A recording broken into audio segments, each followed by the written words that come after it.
Welcome back, listeners. Today we're taking a deep dive into a book that's been making waves, Morgan Housel's The Psychology of Money. It's a fascinating read. It's not just about the nuts and bolts of finance. It really gets into how our minds, our emotions, all that stuff affects how we handle money. Yeah, I mean, it's so easy to get caught up in the numbers and forget that there's a whole human element to money. So we're going to go chapter by chapter, try to extract the key insights that can help all of us understand our own relationship with money better. Sound good? Sounds great. Let's dive in. All right. So chapter 1, no one's crazy. Right off the bat, Housel throws out this idea that we all come to the table with these different experiences that shape how we view money. And, it's so true. Instead of judging someone's financial decisions as crazy like we tend to do, Housel says we should try to understand the context behind those choices. So, for instance, someone who grew up, let's say, during hyperinflation, their view on saving is going to be completely different from someone who grew up during a super stable economy. Exactly. Our personal experiences, even the ones we don't even realize are influencing us, they have a huge impact on our financial beliefs. Absolutely. Okay, chapter 2 is all about luck and risk. And Housel, he tells this amazing story about Bill Gates and his best friend, Kent Evans. Have you heard this one? Oh, yeah, it's a classic. It really highlights how luck and risk are just, totally intertwined. I mean, Gates goes to one of the only high schools in the 60s with a computer, right? That chance encounter shaped his whole trajectory. Wild. And then Evans, who was, just as brilliant, dies in a mountaineering accident. It's tragic. Man, it really makes you think about those sliding doors moments in your own life, the close calls, the lucky breaks. Totally. And I think the takeaway here is that judging success just based on outcomes, it's totally flawed. You never really know the full story. Okay, next up, we've got never enough. This chapter is kind of like cautionary tales, people who achieved massive success, but they kind of pushed their luck too far. Right. It shows how greed and overconfidence can be so dangerous. More money doesn't always equal more happiness. That story about John Bogle, the founder of Vanguard, really stuck with me. His friend basically said, you have something that, a billionaire hedge fund manager could ever have enough. Right. That's powerful stuff. Okay, on to chapter 4, confounding compounding. Now, here's where Housel really, really hammers home the power of time. And he uses the story of Ronald Reed, the janitor who amassed an $8 million fortune. Incredible. And the crazy thing is, he didn't do anything extraordinary. He saved consistently, invested in good companies, and let time do its thing. It's such a good lesson for anyone who thinks you need to strike it rich quick or make these risky bets to build wealth. It's the slow and steady approach that really wins in the long run. Right. Consistency over everything. Yeah. All right, so anyone listening who's maybe feeling intimidated by saving for retirement, remember, you don't have to be a financial genius. Start early. Be consistent. Exactly. Small amounts invested regularly over a long time. The results can be amazing. All right, so chapter 5, getting wealthy versus staying wealthy. This one explores how often companies, despite their success, end up losing everything. Yeah, it's a good reminder that success is often, temporary. And staying wealthy can be even harder than getting there in the first place. Housel says that having a survival mindset is key for long-term success in finance. He even quotes Michael Moritz, the head of Sequoia Capital, who says that his company's success is because they're constantly afraid of going out of business. Wow. Even the most successful people, right? Yeah. Okay, now chapter 6, Tails You Win, focuses on this idea that a few key decisions usually account for most of our investment returns. So we should spend less time worrying about every little market move and more time focusing on those big pivotal moments that can really change our financial future. He compares a good investor to Napoleon's definition of a military genius, the man who can do the average thing when everyone around him is going crazy. It's about staying calm and rational when everyone else is panicking, sticking to your plan, even when things get emotional. All right, moving on to chapter 7, freedom.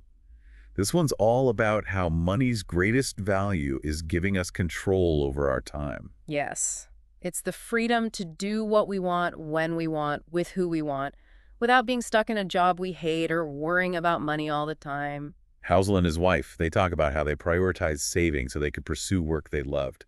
They weren't just chasing the biggest paycheck. That's inspiring. It's a good reminder that financial independence isn't about, being a millionaire. It's about aligning your money with your values and what you want in life. Absolutely. Okay, Chapter 8, Man in the Car Paradox. This one's interesting. It's about how we tend to admire people for their fancy cars, expensive stuff, but the truly wealthy, Hmm. they don't always show it off. Yeah. It's ironic. We chase these outward signs of wealth, but the real wealth is often hidden. It's the investments and assets that we don't see. So basically, don't get caught up in trying to keep up with the Joneses. Real wealth is about security and freedom, not just material possessions. Right. And Chapter 9, Wealth is What You Don't See, builds on that idea. The most valuable things are often invisible. The money you've saved, the investments that are growing, the peace of mind that comes from being financially secure. Think of Ronald Reed again, right? He wasn't driving a fancy car or living in a mansion. Exactly. True wealth is built over time. It's about being patient, disciplined, making smart choices with your money, not flashy stuff. Okay, Chapter 10 is a simple title. Save money. Yeah. But I think Housel makes some great points about why saving is so important. It's not just about delaying gratification, it's about giving yourself options for the future, a buffer for unexpected things, the ability to take chances, to have more control over your life. He says it so well. Wealth is created by suppressing what you could buy today in order to have more options in the future. It's not about deprivation, it's about empowering yourself. All right, Chapter 11 is titled Reasonable Rational. What do you make of that? It's pushing back against this idea that all our money decisions have to be perfectly rational. Because, come on, we're human, we have emotions, we have biases, all that affects our choices. Yeah, and sometimes, a reasonable decision that you can actually stick with, even if it's not like the mathematically perfect option. Is actually the better choice in the long run. Exactly. He gives this example of investing in companies from your own country. Maybe not the most diversified approach, but that familiarity could be what gets you to actually start investing. So finding that balance is key, a way to participate that feels comfortable and you can actually maintain over time. Okay, Chapter 12, Surprise. This one is a bit of a, reality check, I think. Hussel's saying that the most common theme in economic history is, well, surprises. He asks you to imagine the last century without personal computers, without the internet, without smartphones. All those innovations, we didn't know they were coming. It shows how much is actually beyond our control. Even the things that seem predictable, like the economy or the stock market. So, for anyone trying to time the market perfectly or predict the future, Good luck. right, a good financial plan has to embrace uncertainty. Right. Right, and then room for error kind of builds on that. Expecting everything to go perfectly is just setting yourself up for trouble. Life throws curveballs. Recessions, pandemics, job changes, building in some slack into your savings, your budgets, your timelines. That's what helps you adapt. Housel says to have more savings than you think you need. Be conservative when you're estimating future returns, all that. I love that idea of slack. It takes the pressure off. You don't have to be perfect. And then comes, you'll change. Yeah. I mean, this one kind of hit me hard because, yeah, our goals and priorities, they change over time. What seemed so important in my 20s is not the same now. Right. And our risk tolerance changes, family situation, our values even. Housel says that embracing this idea of change can actually reduce anxiety. You don't have to have it all figured out right now. Things will evolve. I like that. Okay, nothing's free. This one's about the hidden costs of investing. Yeah, it's easy to get excited about those potential returns, but you got to remember the fees, taxes, all that stuff can really eat away at your profits. Even small fees over decades can add up to a lot. All right, let's talk about Chapter 16, You and Me. It's all about the psychology of bubbles. What I found fascinating here is how Housel explains that bubbles aren't just driven by irrational exuberance, It's also about different types of people with different goals participating in the market. So you have your long-term investors, they're focused on value, on the fundamentals of a company, but then But then you have your short-term traders. They're just trying to ride the wave, make a quick profit, even if it means ignoring the long-term value of a stock. They push prices up beyond what makes sense. so that helps explain why these crazy prices can last for a while, right? Because there are different players with different motivations. Exactly. It's understanding that psychology that can be really valuable. All right, we're making good progress here. On to Chapter 17, The Seduction of Pessimism. Ah, yes. Why does pessimism, especially about money, always seem so convincing? I think part of it is bad news just grabs our attention more, Hmm. And it's easier to imagine worst-case scenarios than to envision positive outcomes. True. And we tend to overestimate the chances of bad things happening to us personally. That can lead us to make choices based on fear, not logic. So How do we combat that? Housel says to be aware of this negativity bias, to look for the progress that's happening, even if it's not making headlines. That's a good point. It's easy to get caught up in the doom and gloom. Okay, chapter 18, When You'll Believe Anything, explores how stories, especially about money, can really shape our beliefs. It's like the stories we tell ourselves often have a bigger impact than the actual economic reality. Okay, I need an example here. Imagine an alien visiting Times Square on New Year's Eve in 2007. Everything's brimming, right?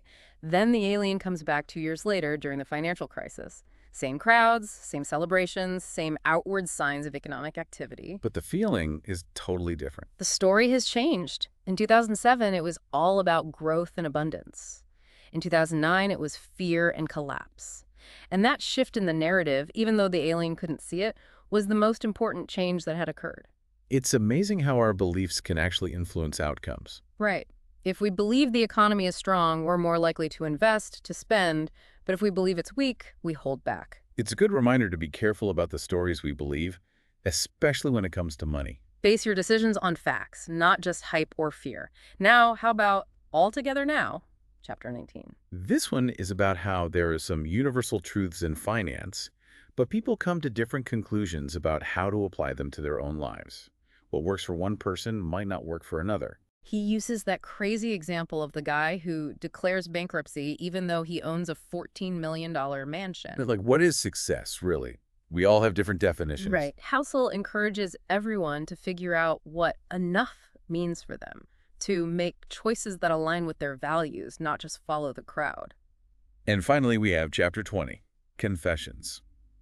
Housel gets personal here, sharing some of his own financial philosophies. Yeah, he talks about how his main goal has always been independence, the freedom to work on what he enjoys, when he wants, for as long as he wants. And he says you don't need a fortune to achieve that. It's more about living below your means, having a high savings rate. He's also a big fan of index investing, the simple approach. He makes a great point about why beating the market is so hard. If it were easy, everyone would do it, and there'd be no opportunity. So we've covered a lot of ground here. We've talked about the power of compounding, the importance of saving, the dangers of greed, the allure of pessimism. It's a lot. And we've explored all these psychological factors that play into our decisions with money, from our personal experiences to the stories we tell ourselves. We've also touched on the idea of defining what enough means for us, aligning our choices with our values, and using money as a tool to gain control over our time. But before we move on, I want to bring up one more story that Housel shares. It's about a man who went to the dentist for a toothache in 1931. Oh, no, this doesn't sound good. He woke up hours later, and they had removed 16 of his teeth and his tonsils. Just like that. Wow, that's scary. Right, but it was a different time. Doctors had all the power, patients had no say. Housel uses the story to show a parallel in the financial world. You mean like how financial advisors sometimes act like they have all the answers and we should just listen blindly? Exactly. But as Housel points out, there are no one-size-fits-all solutions in finance. What works for one person might not work for another. It's so important to understand your own values, goals, and how much risk you're comfortable with. So don't blindly follow advice, even if it comes from a well-respected source. Yeah. Do your own research and make choices that feel right for you. Absolutely. And that's where Housel's advice comes in humility, forgiveness, managing your money in a way that helps you sleep at night. He also reminds us that time is the most powerful force in investing and that we should use money to gain control over our time, not let it control us. He says, instead of trying to predict the future, focus on building a margin of safety, a financial plan that can handle different outcomes, and save money, not as a punishment, but as a way to empower yourself and create more options in the future. So many valuable insights. Now, let's take a minute to reflect. What chapters or stories really stood out to you? What resonated the most? That Ronald Reed story, man, it's so inspiring, like someone with a regular job can build real wealth. It just takes patience. It's like the perfect counter to all those get-rich-quick schemes out there. Totally. And that chapter, Tails, You Win. That one really got me thinking, too. A few big decisions can make all the difference. And those decisions often happen when things are uncertain, when everyone's freaking out. That's why it's so important to have a plan, to stick to it. Yeah, don't panic. Easier said than done sometimes, though. Speaking of which, that room for error chapter, that was a good one. You got to have a buffer for when things go wrong. Housel's advice on saving more than you think you need, being a little more conservative with those future return estimates, that's smart. It's like creating a cushion, right? So you don't get knocked off course too easily. And it takes the pressure off needing to be perfect all the time, which, let's be honest, none of us are. Right. Okay, so man in the car paradox. This one really made me question how we think about wealth and status. It's easy to get caught up in the fancy cars and the big houses, but But that's not really what wealth is about, is it? not always. The truly wealthy, they're not always flashing it around. It's about security, freedom, living a life that's true to yourself. Yeah, don't get sucked into that keeping up with the Joneses trap. And wealth is what you don't see. That chapter kind of takes it a step further. Real wealth, it's often hidden. It's the investments, the peace of mind that comes from knowing you're financially secure. It's a different way of looking at things. Not about impressing anyone, it's about making choices that help you build a good life. And then there's saving. I loved how Housel framed it in the chapter Save Money. It's not a punishment, it's giving yourself more options in the future. Wealth is created by suppressing what you could buy today in order to have more options in the future. That quote stuck with me. It's so true. Saving isn't about deprivation, it's about investing in yourself and your future. And I think that ties into reasonable rational, too. You don't need to be perfect with your money decisions. Find a system that works for you, even if it's not the most mathematically optimal. Sometimes making a reasonable decision that you can actually stick with is better than striving for perfect rationality and giving up because it's too hard. Like investing in companies you understand, even if it's not the most diversified portfolio. Okay, that chapter's surprise. It's a good reminder that we can't control everything. The most common theme in economic history, surprises, things we didn't see coming. So, yeah, trying to time the market perfectly, probably not going to happen. Nope. Embrace the uncertainty, have a plan, but be ready to adapt. Which brings us to room for error. Expecting everything to go perfectly, that's just asking for trouble. Recessions, pandemics, job changes, those things happen. Having some slack in your savings and your budget, that's what helps you get through it. Like having that emergency fund, right? Everyone always talks about that. Okay, what about pessimism? We all struggle with that, especially about money. Yeah, the seduction of pessimism. It's so easy to get sucked into that negativity. I think it's because bad news just grabs our attention more. And it's easier to imagine the worst-case scenario than it is to picture things going well. We tend to overestimate the chances of bad things happening to us. And that fear can drive our decisions, not logic. It's important to be aware of that, right? That negativity bias. Definitely. Look for the good stuff that's happening too, even if it's not making the headlines. And those stories we tell ourselves, that's another big one, the When You'll Believe Anything chapter. Those stories can really affect how we see the economy, how we make decisions. Our beliefs can become self-fulfilling prophecies. If you believe the economy is strong, you're more likely to invest, to spend. But if you think it's going to crash... You pull back, you hoard cash, you might even make the situation worse. Exactly. Be mindful of the stories you're telling yourself. Base your choices on facts, not just fear or hype. That alien visiting Times Square example, that was a good one. Same place, different years, but the whole feeling had changed because the story had changed. Okay, so chapter 19 all together now. There are some truths in finance, but how we apply those truths to our own lives, that's what matters. What works for one person might not work for someone else. That story about the guy with the $14 million mansion who goes bankrupt, that really stuck with me. Right. It shows that appearances can be deceiving. What's important is figuring out what enough means to you, not trying to live up to someone else's standards. And then there's Confessions, the last chapter. I always like when authors get a little personal. Me too. It was interesting to hear about Housel's own financial philosophy, like how his main goal has always been independence. He wants the freedom to do the work he enjoys, when he wants, for as long as he wants. And he got there not by earning a ton of money, but by living below his means, saving a lot, and choosing work that he found fulfilling. It's about aligning your money with your values. I also liked his take on index investing. It's a simple, low-cost way to invest, and you don't have to be an expert to do it. He makes a good case for why trying to beat the market is so tough. Sometimes the simple approach is the best approach. Okay, so before we move on, I got to ask about that dentist story. Mm-hmm. The one where the guy goes in for a toothache and ends up losing 16 teeth in his tonsils. Yeah, I know, right? It's crazy. But it shows how much things have changed. Doctors used to have all the power. So you're saying that sometimes financial advisors are like those old school doctors. They act like they have all the answers and we should just do what they say. Sometimes, yeah. But like Housel says, there's no one-size-fits-all approach to finances. You have to understand your own situation, your own goals, and make choices that are right for you. Don't be afraid to ask questions. Do your own research. Don't just blindly follow advice. Exactly. And this is where House's advice is so helpful. He talks about humility, about being okay with making mistakes, about managing your money in a way that gives you peace of mind. Focus on the long term. Use money to gain control over your time, not the other way around. Build a margin of safety, save money, make choices that are aligned with your values. Those are some key takeaways for me. Okay, so all this talk about personal finance and how it's changed. Housel also spends a lot of time on how the American consumer has evolved. He talks about how the post-war boom led to this huge surge in spending, but now it feels like a lot of people are struggling to keep up. The big stretch, he calls it.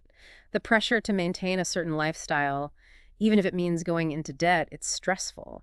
And I think he's right. We need to rethink what a good life really means. It's not just about stuff. It's about experiences, relationships, finding a balance that's sustainable, aligning your spending with what truly matters to you. I love that.